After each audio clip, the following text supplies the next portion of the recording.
Well, I can't knock them because we street racers organized. That right there is an Instagram page. Choosing a street, okay. Choosing a street, another thing you don't want is little side streets on them. If there's no side streets, then you like it, or driveways.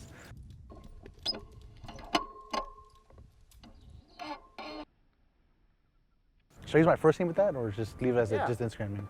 All right, well, my name is Edward. No, Edward. That's what I just said. Should I use my first name? I said, should I use my first name with that? No, first name I meant to that. Sorry. No, yeah, my first name is 818, yeah. Never say Edward. That's what I'm saying. You said yeah. Okay. Yeah, you gonna do it? No, I'm not gonna do that. That's all. I will. As I'm pointing at my shirt. That right there is an Instagram page. It's 818-1320. The first three numbers is the area code for the valley. Most of the valley is all 818 numbers, and 1320 is how many feet are in a quarter mile. So it just kind of it goes together well. 818-1320. That's just the valley and the distance that people race. People may call this a code word for racing, or a nickname, but it's really just the distance in what we race, which is a quarter mile, and that's from starting line to finish line. So it's just 818-1320. So how does it feel? Remember those days where we couldn't show your face and you were all nervous ticks and stuff? Well, I didn't know you then, so I remember that I told you like, nope, don't show my face. So you recorded that. Actually, recording it was from my neck down, just showing my belly and the shirt. And I think you also pulled it out of focus, right? Yeah, like I put it out of focus. I put it out of focus. I mean, I show a part of your belly. I don't have a lens wide enough to show the whole belly. Yeah, I remember that day. Yeah, you don't want to be the fastest, or you don't want people to think you're the fastest. You want to sit here and have a car that looks slow but is fast. Some people may call that a sleeper. I mean, it's not you don't ever want the fastest car. In this day and age, fast cars don't win races as often as good negotiators, because you may have the fastest car, but if you're cocky, someone's gonna say, hey, give me 2-3 car lengths, meaning, space me out 2-3 car lengths in front of the starting line. And if you're cocky because you have the fastest car, you're gonna give it to them. Now, what if that car's just as fast as you and it just looks slow or looks like a piece of shit? You're gonna give it to them being cocky, and you're gonna lose at the finish line by 2-3 car lengths, which is what you gave them. So it's more of a trying to out-hustle the opponent. It's not just about having the fast car. As 20 cars speed by. Exactly. Good morning, Edward. Hey, good morning, Mr. Tiziano.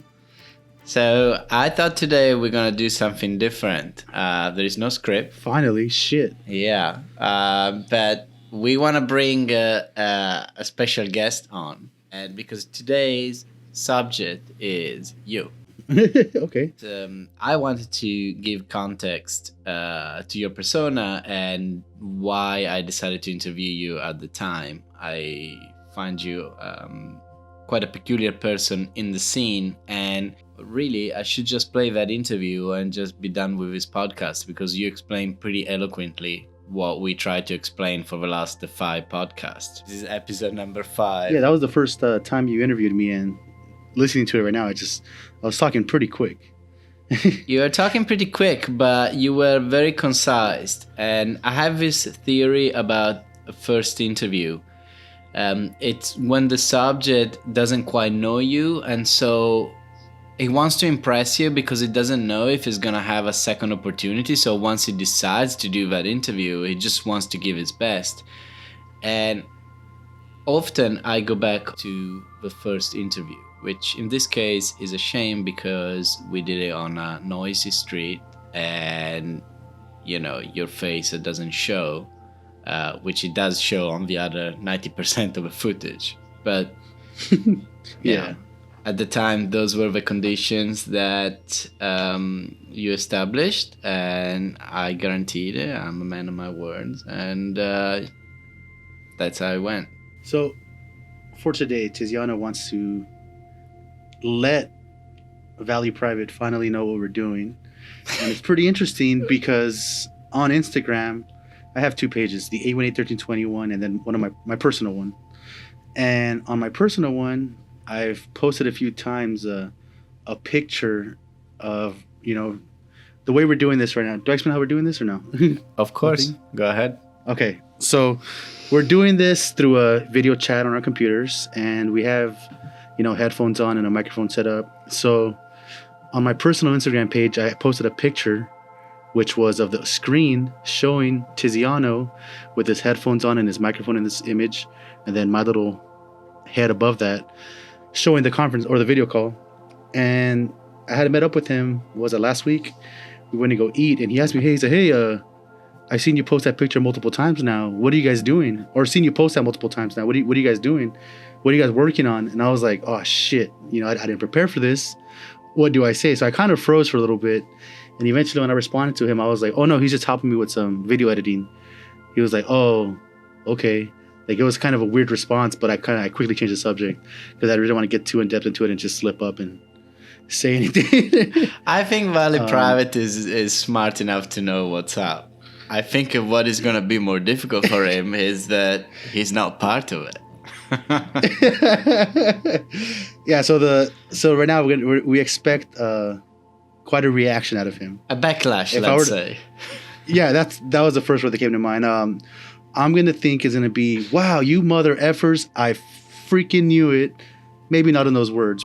So are we calling him or what are we doing? We're gonna play another bit of yourself, your beautiful self, and then we're gonna bring him on because that may drag for 10 minutes and time is tyrant. So I still wanted to have something recorded for this episode. So Right. Let's hear from you again. This is an interview that we did on the same place where the race that we discussed on episode 4 between Hassan and Quady GTR that he was representing the Valley happened. This is commonly known as Glen Oaks, and it's a place in the San Fernando Valley. And so that race was still fresh, and it very much outlined for me the difference between a sanctioned event and what's going on the street. The hustle.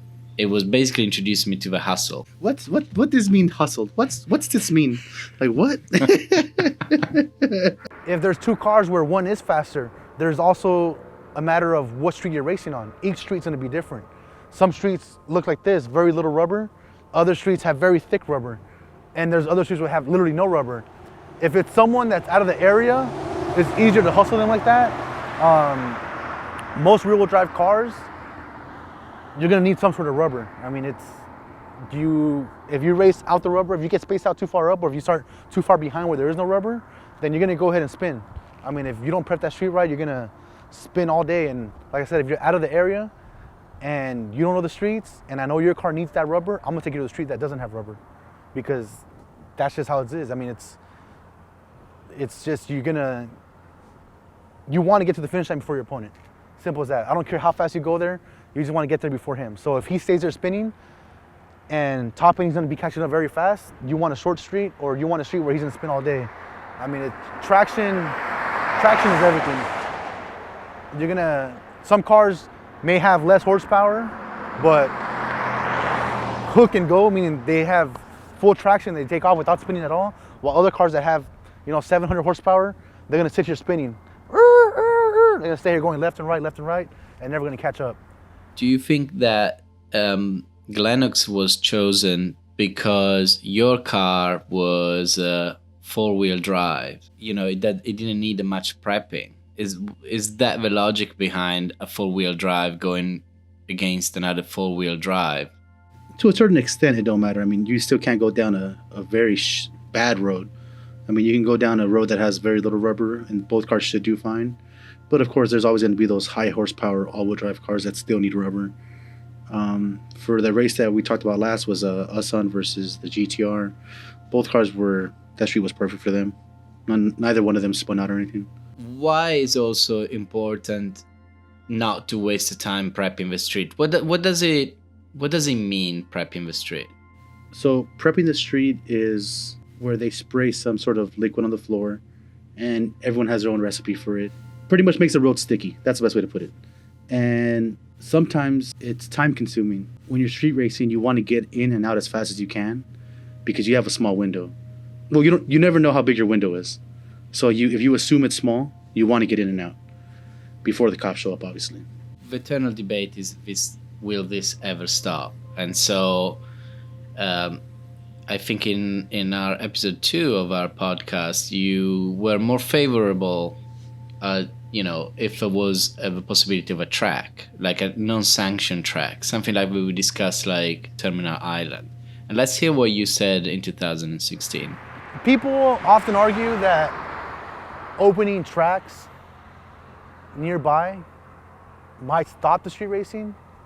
In my opinion, no, you're never gonna stop it because there's a lot of cars, a lot of people that refuse to go to tracks, whether it be because they don't want their times to be shown to the public, or a lot of tracks, they have a lot of rules, very strict rules. Certain cars need roll cages, your helmets, a fire jacket, a license. I mean, something as stupid as that. A lot of people out here racing, not everyone has licenses. I think you of 2020 and you of 2016 are on the same line. I think now the only difference is that, I don't mean it as an insult, but you're better educated on what else is not there. Yeah, most of those answers sound the same to me, or similar at least. I feel if you asked me those questions today, I'll probably give you a very similar answer.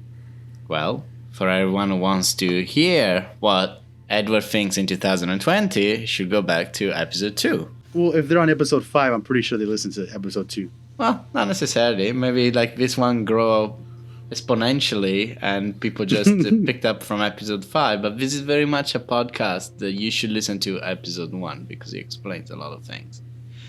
I want to introduce another clip from the documentary Yet to Be Made.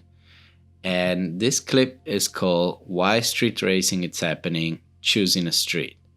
It starts off with Fabian from the Brotherhood of Street Racers. He's sitting in a car in what looks like a garage. Street racing is something that happens because it's an alternative, because going racing gets too expensive. Nobody really cares about getting people off the street. They care about making a dollar. And that's the biggest problem you have with what's going on today. The clip now is showing a measuring wheel that's being pushed by Valley Private. It's never going to stop. It's never going to stop. There's always going to be those people who can't go to a track, don't have a license to race at a track. There's always going to be people who, by necessity, have to use the streets. It's then going on to me talking. Choosing a street, okay. Choosing a street, the first you want to make sure it's smooth. That's first of all. You want a smooth street. You don't want no speed bumps. You don't want no dips, no potholes, nothing. I mean, as long as it's smooth, you're good. On top of that, you want a long street that doesn't curve. That way, after the race, they still have enough room to shut down. Another thing you don't want is little side streets on them. If there's no side streets, then you like it, or driveways. It's a close-up of the measuring wheel. I'm assuming it's measuring the feet because it's stopping on 1320. Another factor in choosing a street would be you don't want to be too close to houses. It's now showing me walking by, and looks like we're going to Glen Oaks. Yeah, we're by the starting line of Glen Oaks. So we are at the interview, basically. I present to you Glen Oaks Speedway. Yeah, right before the interview. Busy in the daytime, busy at nighttime, but when we're here, we block this shit off and it's ours. When Usman raced at GTR, he did the first race, he gave him 2 in the go, and then the second race, he gave him 1 in the go. Now, with that race, it might have been cockiness. That's another thing too, if your negotiator is very stubborn, so if you're dealing with someone that's very stubborn and they're saying, no, we want 1 in the go, and that's what we're gonna stick with. Like I said, negotiators win the races, not the cars. In that case, if they would have went head up, I think Usman would have won that race. But he gave him 1 in the go and he ended up losing. I think it was a close race though. And I don't want to say that race lost due to his cockiness, because I think his car's fast. I'm not sure what happened that day. 1 in the go is a lot of space. I mean, the go itself, the go means as soon as you see the car move, you're moving right behind him. people think that's not a lot, but that may be, you know, half a second. Half a second at the starting line doesn't look like much, but at the finish line, half a second is a very big difference. You said the negotiator wins the race, so let's hear it from the horse's mouth to the negotiator who won that race. Valley Private. So in this case, you're referring to Valley Private as a horse, right? Yep, he is. It should be a pig, but a horse is fine for this. All right, can you hear us? Yeah. All right, so the point of this call is because Tiziano has something to tell you. Tiziano? Okay. Well, what I wanted to say is what Edward wanted to say. We are doing a podcast on Chases a Race. Okay. Yeah, All right, I'm down. and so because you No, wait. A better way to put it. This is episode 5 of the podcast. What? That's what you guys see. That's your secret mission. So where's this podcast gonna be featured? we don't know yet. Alright. We're recording because we want to be prepared, but Hell yeah.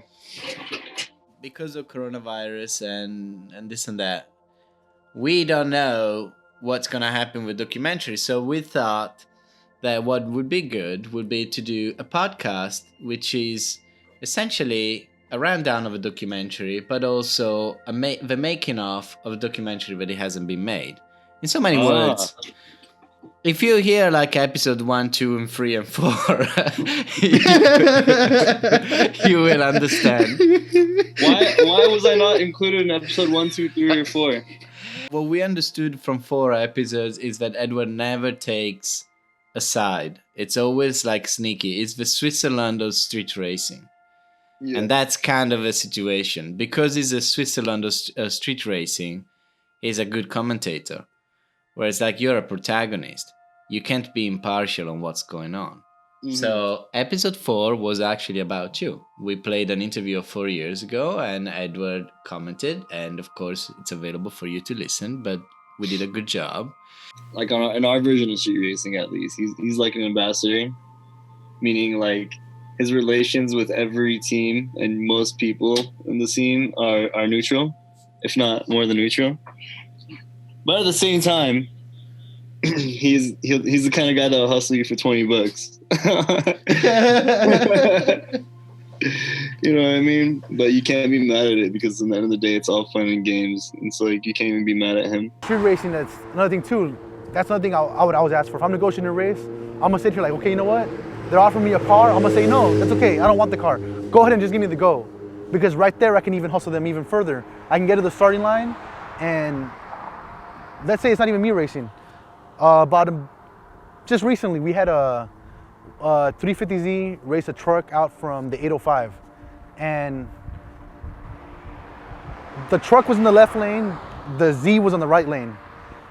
They were gonna give him some car spaces. I said, no, fuck your car spaces. Just give them the go. That's all we want. They're like, are you sure? I'm like, yeah, that's all I want. That's fine. So what I did there, I was stood between the cars. The passenger of the truck window was down. I was like, okay, are you ready? I'm like, as soon as you're ready, I'm gonna go ahead and turn around and tell him to get ready. And when he's ready, he's gonna take off. So right away, in that truck's mind, he thinks as soon as he says he's ready, he has about 2-3 seconds before that car actually leaves. So what I did, I stood by his truck, I put my hand on his window, and I told the Z driver, I was like, look, my hand's gonna be behind my back. As soon as you see my thumb come up, just take off. He's like, all right. So I'm like, as soon as you see me like turn around, talk to the truck, you better just be ready to go. So as soon as you see my thumb, you take off. So what I did, I said, hey truck, are you ready? He was like, yeah. I was like, okay, but are you ready? Meanwhile, my thumb's coming up behind my back.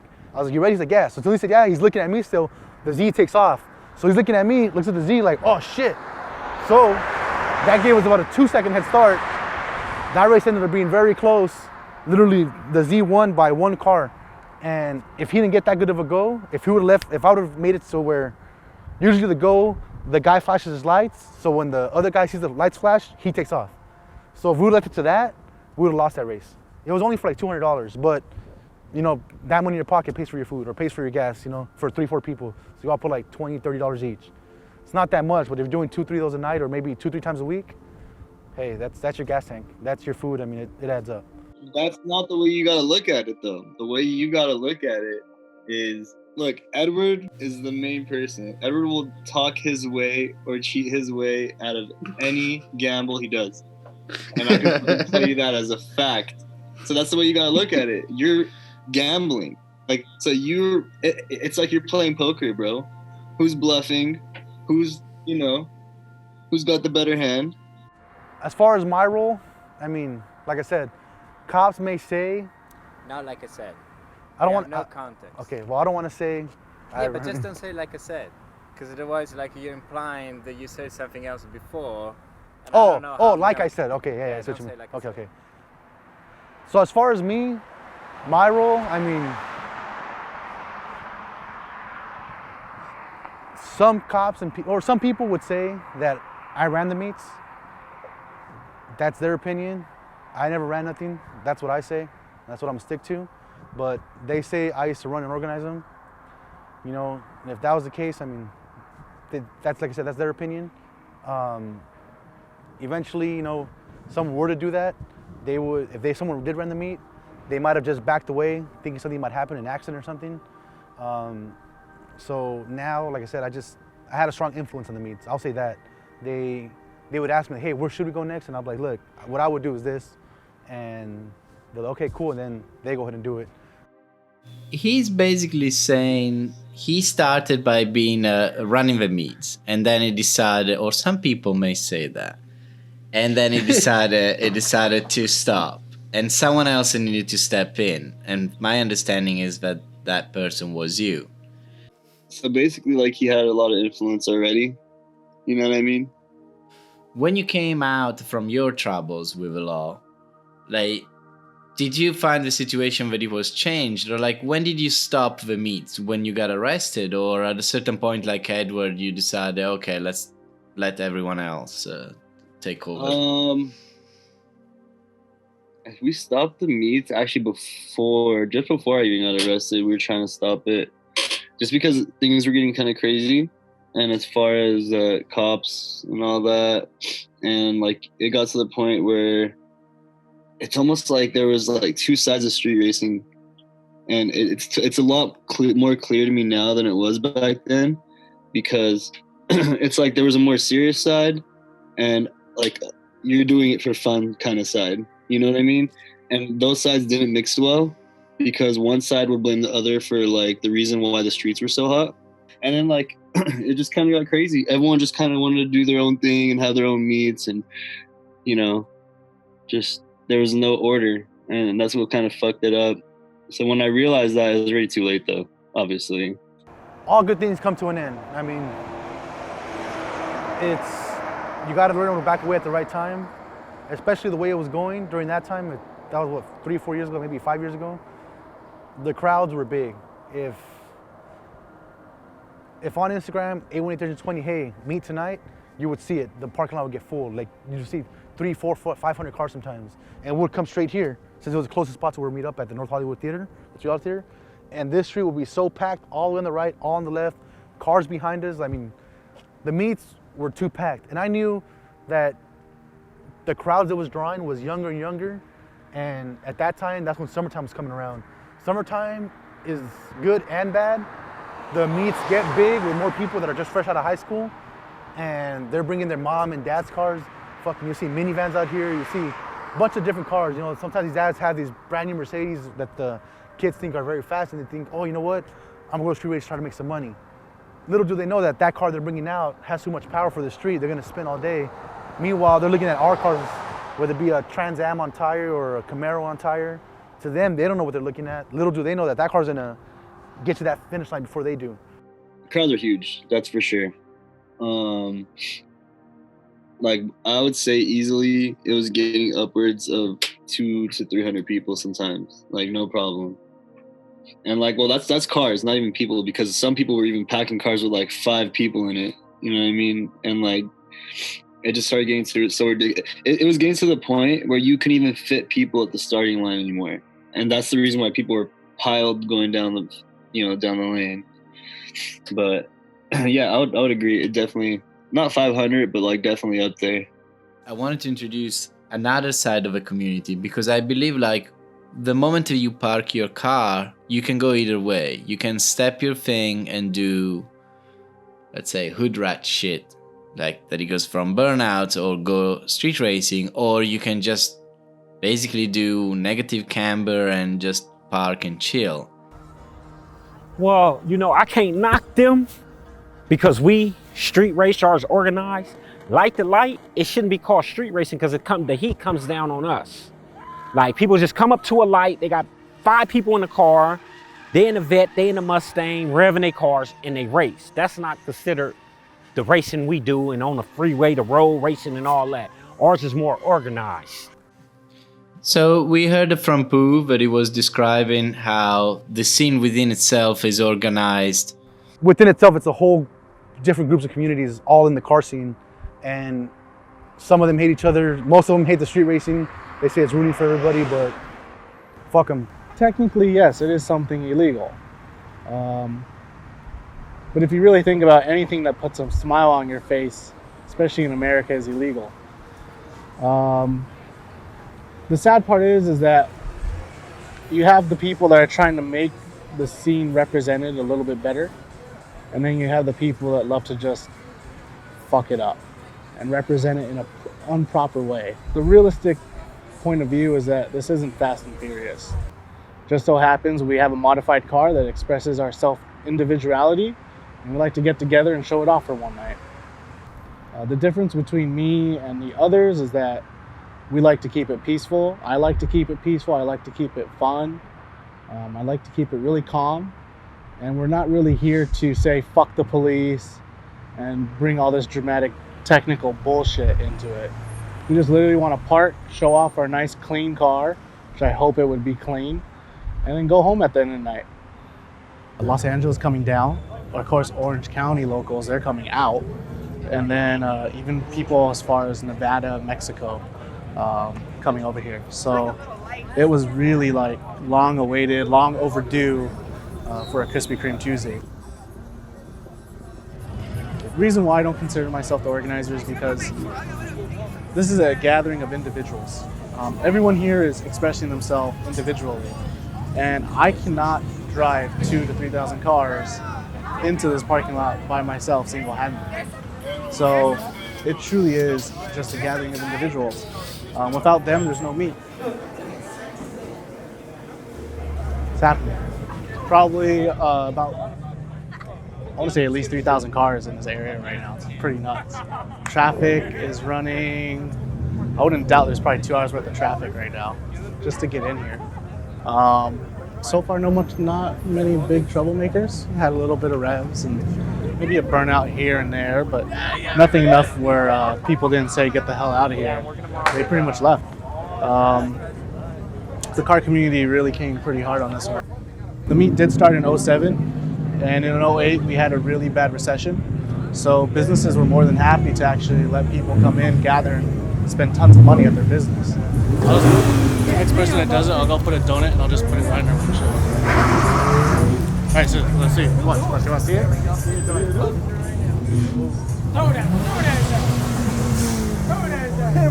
Hit him with the donut. Who is that?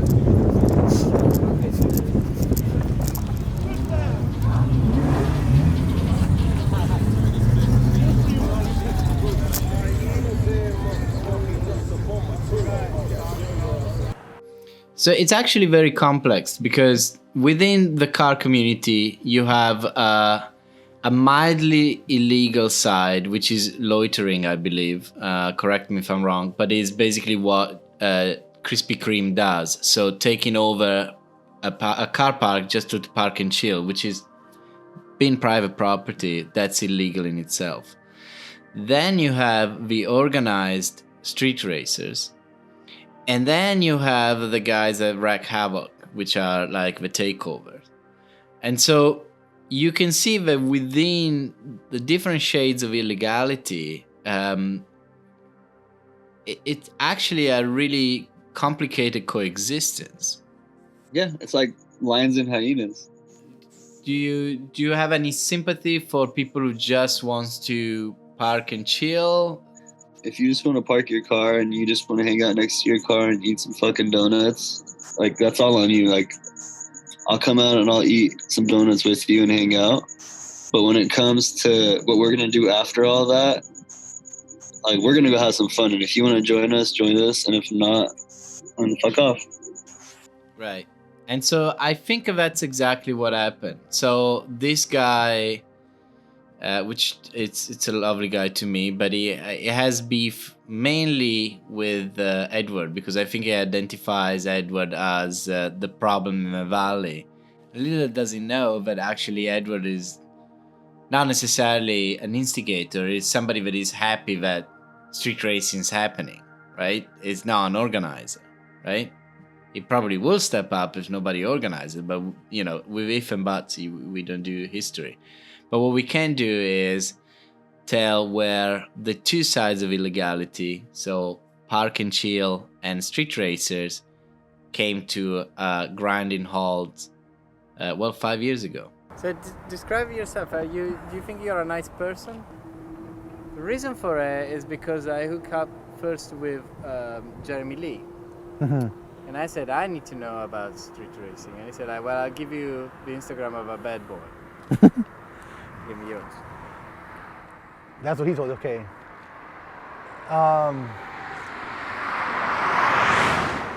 It's funny because that guy, he ended up blocking me on his Facebook pages. He used to do the Krispy Kreme meets. And one time we went there and I was walking by, or a couple of us were walking by, and we all had our shirts on. And I actually went there, sold some shirts to some of the people that were attending at me too. And someone told me like, hey, when you were walking by, he was like, oh, look, those are the stupid guys that said they were gonna do burnouts. And I was like, oh, really? I'm like, okay, well, fuck them, that's it, whatever. No one do burnouts, keep it simple, there's cops everywhere, don't do nothing. Then, in that kind of meet, it's just the meet you pull up, park, and you admire each other's cars, walking around. Someone else got to me, hey, Jeremy Lee said this, Jeremy said that. I'm like, oh, whatever, that's his opinion, fuck him. That's not, nothing to do with me. And then, literally, every 5 minutes, someone's coming up to me, hey, he said this, he said this, he said this. I was like, you know what? Fuck this guy, this is me, let's fuck it up. I made a post, hey, everyone meet me in front of the Best Buy.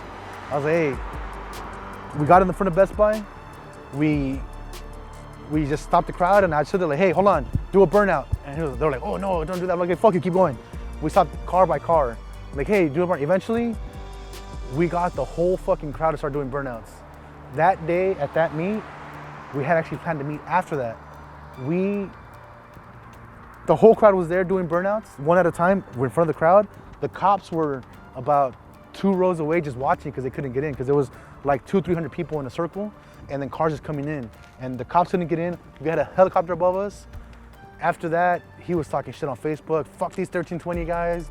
They came to our meets, ruined our meets. And I was like, yeah, well, in my opinion, you were talking shit, so fuck you. I'm gonna fuck up your meet. If you could only see the images.